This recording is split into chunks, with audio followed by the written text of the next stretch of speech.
The federal government has stepped in by commencing a 15-day emergency supply to ensure availability of the commodity across the length and breadth of the country.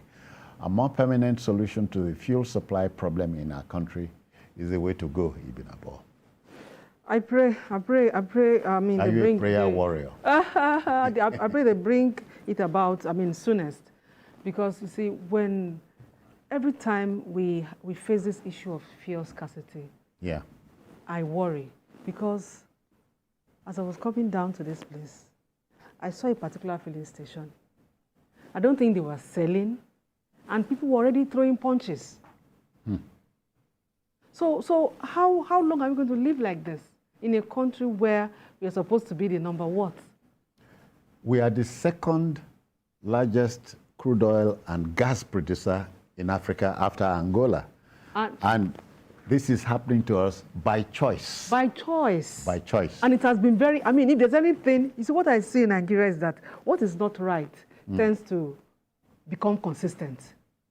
Because this shouldn't be. So I pray that the permanent solution to the fuel supply that is said that is on the way, I mean, we can't wait. We are waiting. We want to see the end of the queues. We want to see the end to all of this anger at filling stations where, you know, there was a particular day that I was at the filling station and this uniformed man, but not a police officer though. He was there and was trying to, you know, harass everybody. And we had to talk some sense into him, and then later on he sobered down. Yes. How long are we going to live like this? It's very frustrating. All right. Doctor, I'm wondering if you understand the politics of fuel supply in my country, your country. Well, there is, for me, really nothing to understand other than the basic things we've been told. We import fuel. It lands at the port. Oh, unashamedly. Yes, because we are going to go back there. It comes to the port. From the port, it goes to those who have, what do you call it, Atapapa, jetties and all the rest. And then tank farms and so on. The tank farms. The tanker drivers go there, they pick it and go to different parts of the country. And that is why in the case of what is happening now, Nigerians have been begging the government to always eat us in the face with the truth. Yeah. Because nobody can say beyond the statement from the NNPC that there was a disruption in the distribution flow. What exactly is this disruption? I've read quite a number of permutations. Please join. The other leg is that IPMAN, Independent Petroleum Marketers Association, are saying they are being owed 2 billion naira. For them, it's small money. Okay. It's not even this issue of money now that we are talking about. So mine is the buck passing is not helping anybody here. Does IPMAN have fuel to carry, even if they are not talking of to distribute, even if we are not talking of the 2 billion? But NNPCL is telling you that it has close to how many liters? 1.5 billion. 1.5 billion. Billion liters. Yeah, so that can last us another. If we have 1.5 billion. So why are we in this mess? That's the point I'm making, that we need to know the truth. That's why on some platforms, I've read it, that there was a problem at the point from which we import fuel, a breakdown of the refinery. So we are not having supply. The day after that statement came, we heard that cargoes will come in and that they will start discharging, you know, a hype was created around that story. Yeah. About the cargo coming in, about cargoes coming in. So giving us a sense of, does it mean that the 1.5 billion liters we are talking about are on the way?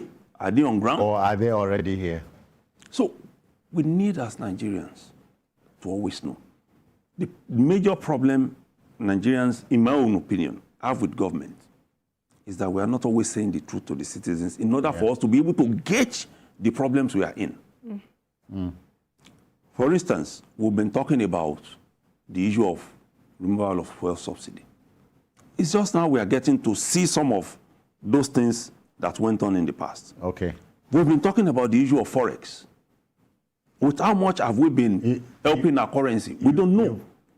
You've forgotten another pertinent problem here. Remind me, sir. Fuel, those who steal are crude. Yeah, they still are crude. But the big point now is, the question this week has been, do we even have the crude?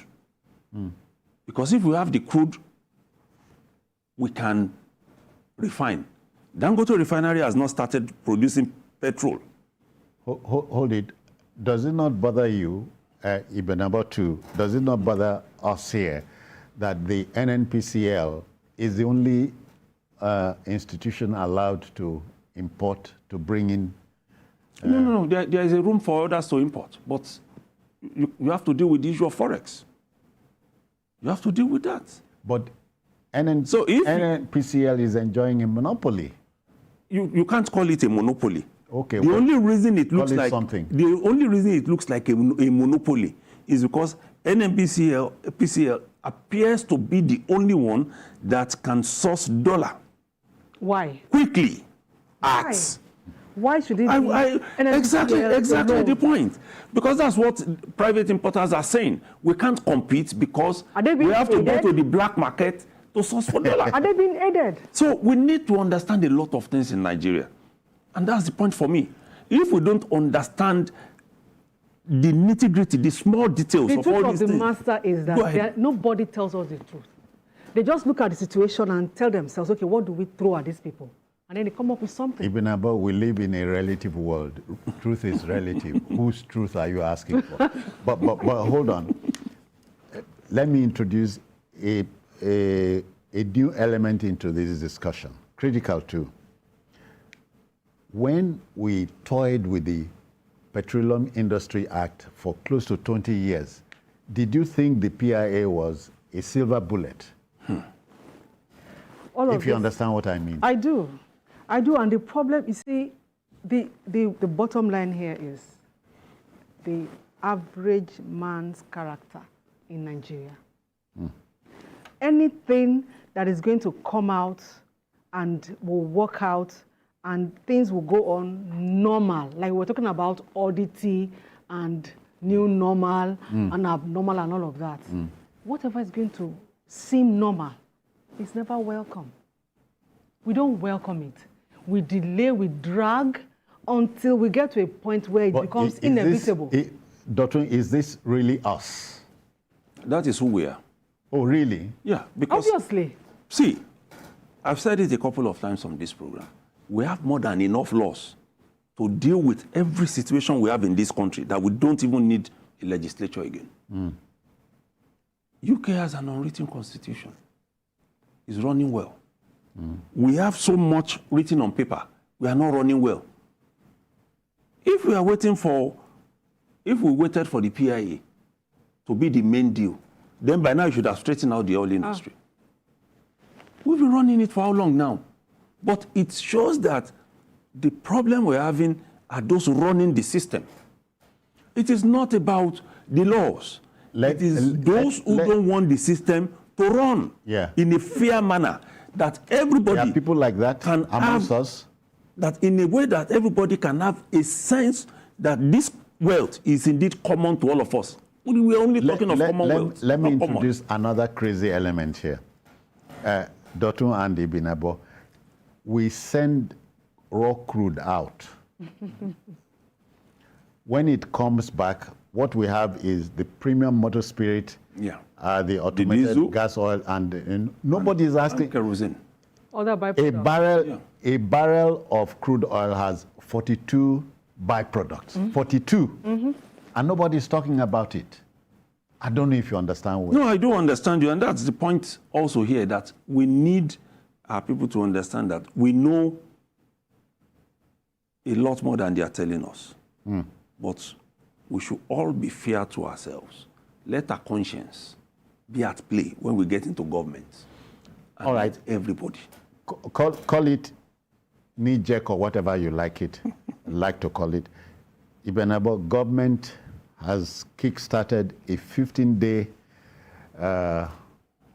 operation to ease the wahala of petroleum supply in my country, your country?